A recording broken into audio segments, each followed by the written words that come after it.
Здравствуйте! Сейчас мы с вами вместе, я надеюсь, будем исполнять песню про чиха. Боитесь ли вы чихать? Нет. Отлично!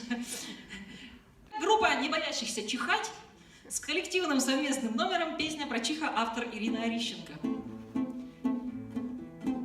В домик наш пробрался чих, вон сосед и тот притих. Так уж получается, нам везде чихается. Чих на кухне на горшке, чих у мамы в гребешке, чих у кошки муськи в ухе, она кусается. Мы решили изловить, чиха взять и посадить под арест платочек, в голубой цветочек. Только он не поддается, вырывается, дерется, залезает в нос и в рот, жить спокойно не дает.